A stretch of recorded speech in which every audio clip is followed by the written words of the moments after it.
I think steroids are as American as apple pie. Bang it! You're watching Muscle Sport Magazine.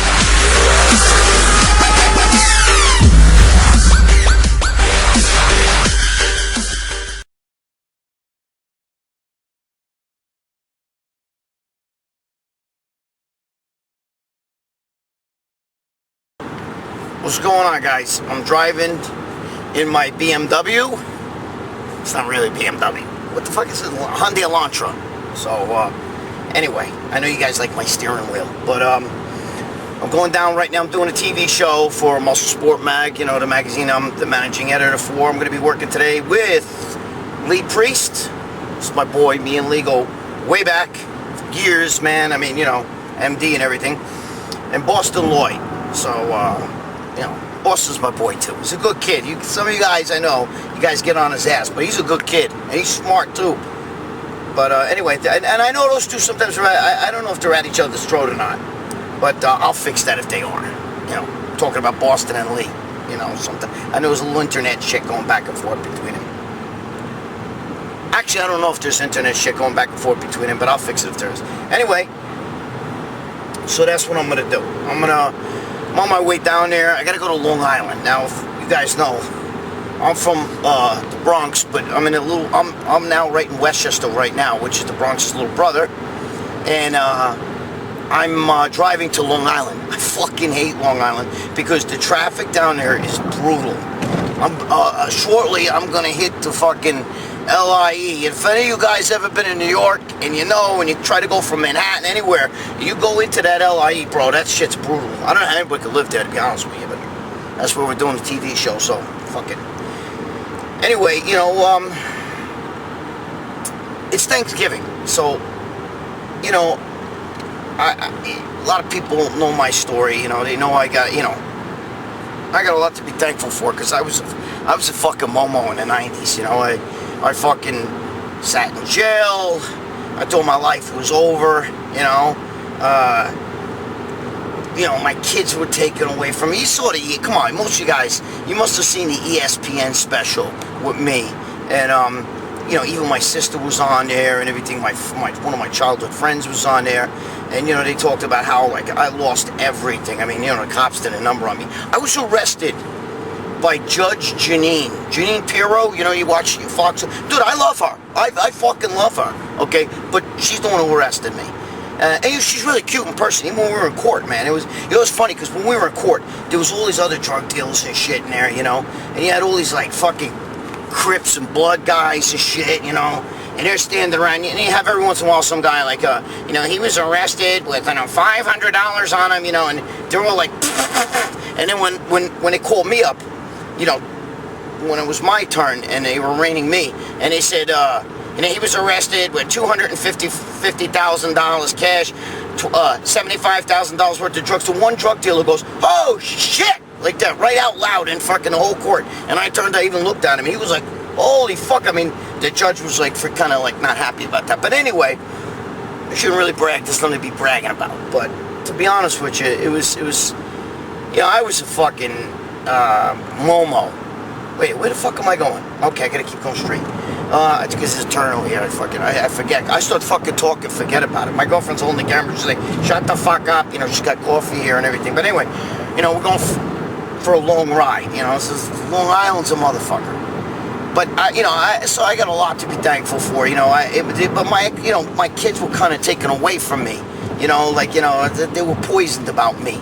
And now you know, my daughter wound up, you know, becoming a super athlete and shit in school. Was voted most athletic girl, you know, in school. You know, she was a college athlete and everything as well. You know, my daughter played basketball and lacrosse is, you know, her sport. And my son was the one who was really taken away from me. It wasn't my daughter, but you know, because he was older when I got arrested. So I'll tell you a little Thanksgiving story. You know, this is one of the things that kind of killed me. And I've told this story before, but, you know, just for you guys to know, you know, where I come from. you know, obviously I was a drug dealer. I went to jail and everything. And my son, he was kind of being pulled between my ex-wife and her new husband and the family and me, you know. And he made, you know, he had to make a decision. We were very close, but he made a decision basically, so I was the one out.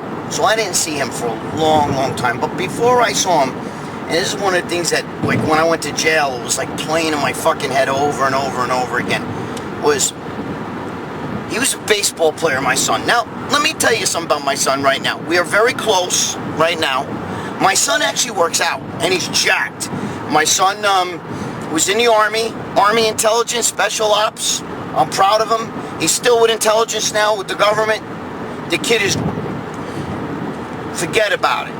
He really made something of himself, and I'm proud of him. And he did it with me, you know, I mean, I was there, but not till, I wasn't really reunited with him till he was like 18, 19.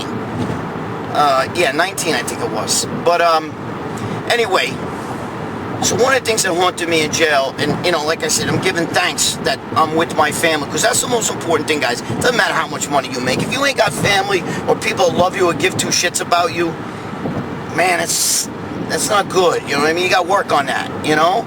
Because anybody can have money. Money's a fucking material thing, dude. Look at Elvis Presley and Marilyn Monroe, okay? They're the greatest two sex symbols that ever lived. You go to Hollywood right now, and you see nothing but Elvis Presley statues and Elvis Presley shit and Marilyn Monroe. You know, people still walking around with shirts with Marilyn Monroe. They've been dead fucking 50-some years. But you know what's funny? All the money in the world couldn't save them. They didn't have themselves.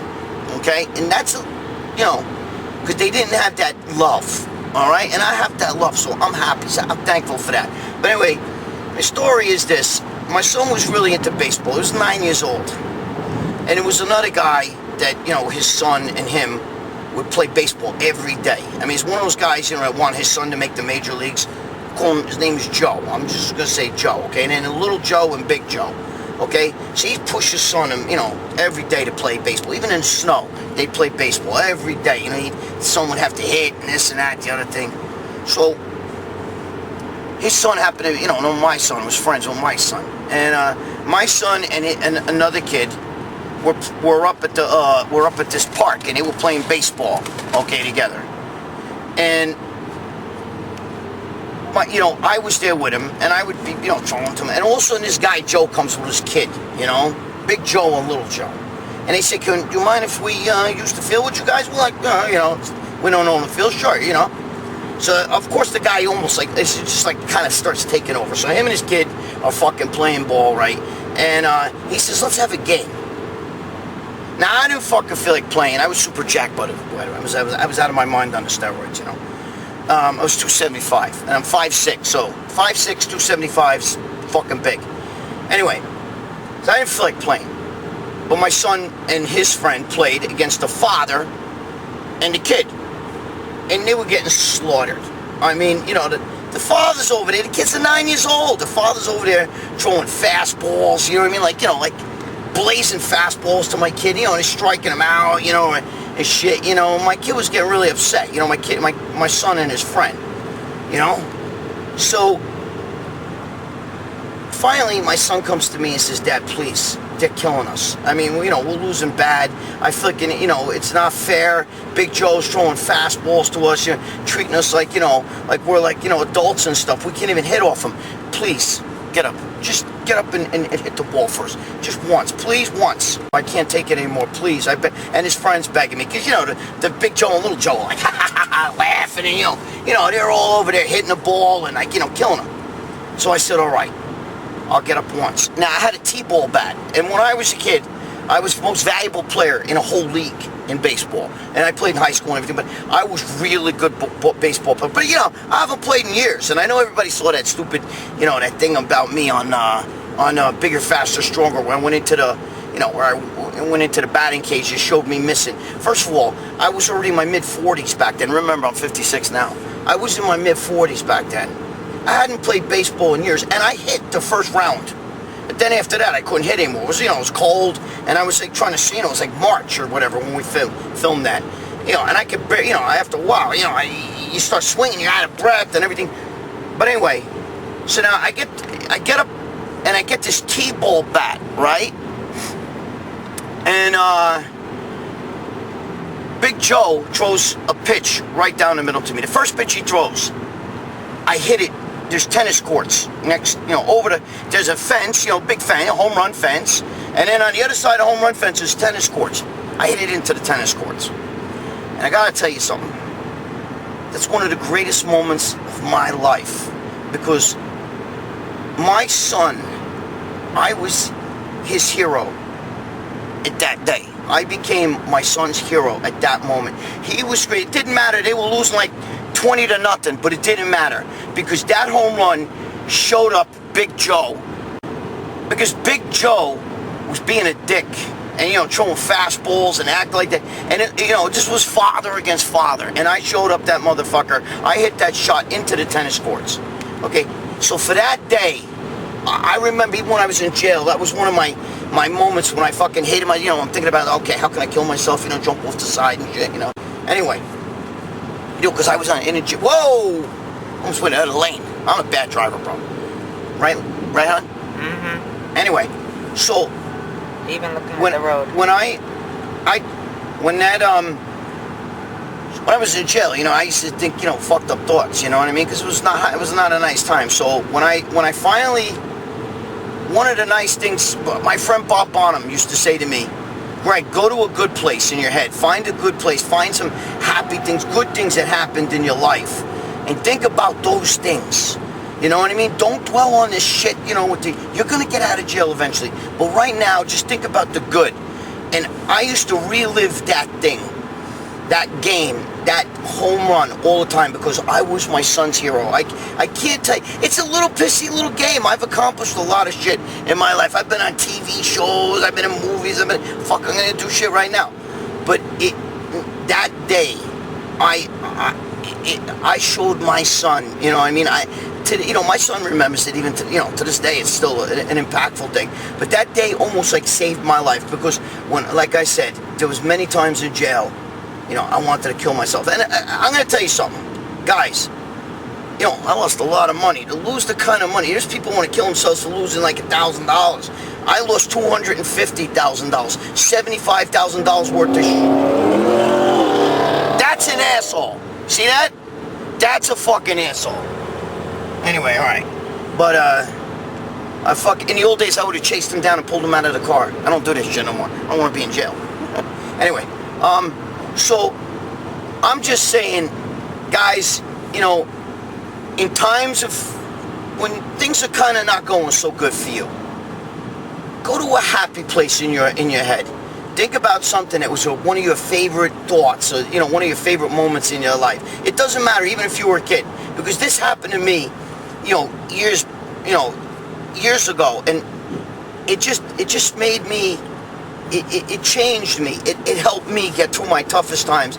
I mean, it's no major fucking thing here, but I'm just trying to explain to you that sometimes it's your own head.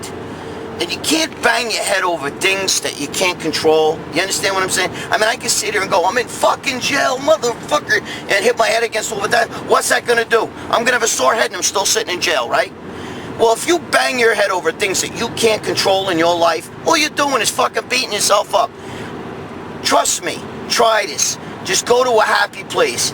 Think about those good things that you've done or that's happened for you. I know that some of you guys are really down on yourself, probably say, I don't have any good things. Everybody's got good things. I don't care if it's one. Mine was a stupid little thing like hitting a fucking kid's home run, hitting a home run and off a, I've been in millions of I've been at bodybuilding shows that I won, I've done okay, but that meant nothing to me compared to that moment because I was my son's hero. And if you got kids, you'll know what that means. Or if you ever have a father that you idolize, you'll know what that means. I don't care if you're an adult right now and you have to go back to when you were a kid, okay? Maybe you and your dad did something or your dad did something, whatever it is. And you remember how much you loved that moment. If you're depressed, bro, go to that moment. Think about that. And build on that. Keep thinking about those things. Don't dwell on the shit that you can't control. Okay? Try to enjoy this holiday. Okay? Man, you're still alive. And I know some of you may say, I don't give a shit. My life sucks. Whatever. But you know what? There's somebody out there who's maybe sick and dying or whatever the fuck, they would love to trade places with you. They wish they had your problem because they're about to leave this planet. So what I'm saying is just try to think some happy thoughts, okay? And I want you all to know I give a shit about every one of you guys that leave comments. I read every one of your comments. It means something to me, your support, okay? I want to wish you all a happy Thanksgiving to all of you guys. I hope you and your families have a great holiday, all right? Find peace within yourself. I care. I care. So if you think nobody else cares about you, I do, okay? Thank you for being with me, man. And listen, don't be a Momo. Stop looking around. Treat yourself good. Go to a happy place in your head. Happy Thanksgiving, man.